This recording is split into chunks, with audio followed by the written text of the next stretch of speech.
Israel में बारूद की बरसात, तबाही और बर्बादी की ये तस्वीरें चीख चीख कर बता रही हैं कि नेतन्याहू का ट्रम्प कार्ड नहीं चला। खामेनेई पर अमेरिका की धमकी का कोई असर नहीं पड़ा। ट्रम्प की चेतावनी को खामेनेई ने ताक पर रख दिया। ईरान ने इजराइल पर सबसे बड़ा हमला कर दिया।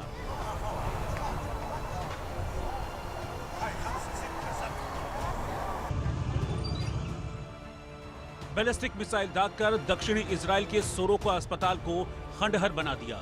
तेल अवीव से लेकर बशेरबा तक हाहाकार मचा दिया।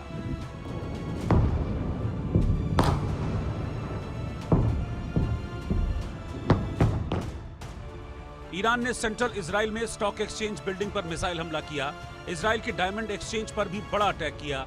रमत गन में ईरान ने कई मिसाइलें दागी। बरशेबा में सोरोका हॉस्पिटल को भारी नुकसान पहुंचाया। अस्पताल पर हुए हमले में इजराइल के 25 लोग गंभीर रूप से घायल हो गए।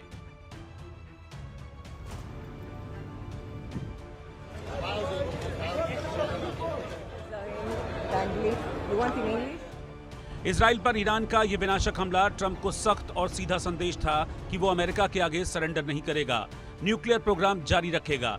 लेकिन इस हमले ने नेतन्याहू के आक्रोश की आग को भड़का दिया। नेतन्याहू के अंदर जल रही चिंगारी को आग का गोला बना दिया।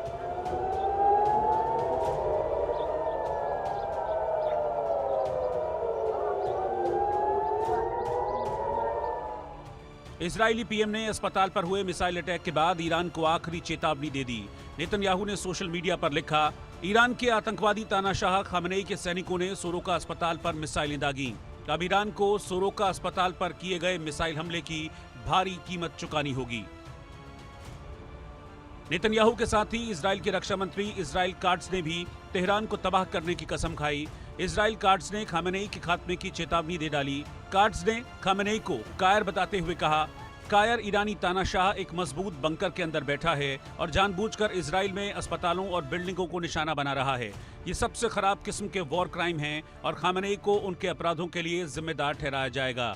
आईडीएफ को ईरान में रणनीतिक लक्ष्यों और तेहरान में सरकार से संबंधित लक्ष्यों पर हमले तेज करने का निर्देश दिया गया है ताकि इजराइल के लिए खतरों को खत्म किया जा सके और अयातुल्ला शासन को अस्थिर किया जा सके।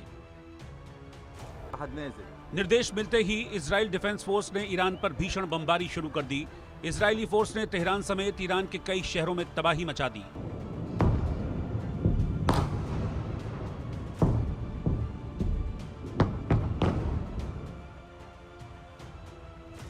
इजरायली डिफेंस फोर्स ने दावा किया कि उसने ईरान के सैन्य ठिकानों, रणनीतिक ठिकानों को टारगेट कर हमला किया है, ईरान को भारी नुकसान पहुंचाया है और यह हमला तब तक जारी रहेगा जब तक ईरान घुटनों पर नहीं आ जाता, खामेनेई का खात्मा नहीं होता। इधर अमेरिकी राष्ट्रपति ट्रंप ने भी ईरान को दो टूक कह दिया है, सीज फायर नहीं, हम पूरी और पूरी जीत चाहते हैं। He said I was going back home to make a ceasefire. Not a ceasefire. We're long beyond ceasefire. And I said, why do you say that? Why would you say ceasefire? It's a bad term to use.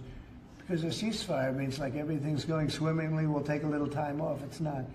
We're not looking for a ceasefire. We're looking for a total, complete victory. Again, you know what the victory is. No nuclear weapon. Trump ने तीसरी बार Iran को ultimatum दिया है, Iran को surrender करने को कहा है, लेकिन खामेनेई के तेवर बता रहे हैं कि वो झुकने वाले नहीं हैं, रुकने वाले नहीं हैं। सवाल है कि क्या अब अमेरिका ईरान पर हमला करेगा? क्या इजराइल में हुए विनाश का बदला लेगा? क्या खामेनेई पर ट्रंप का कहर बरपेगा? क्या मिडिल ईस्ट में महाविनाश होगा? Bureau report, India news.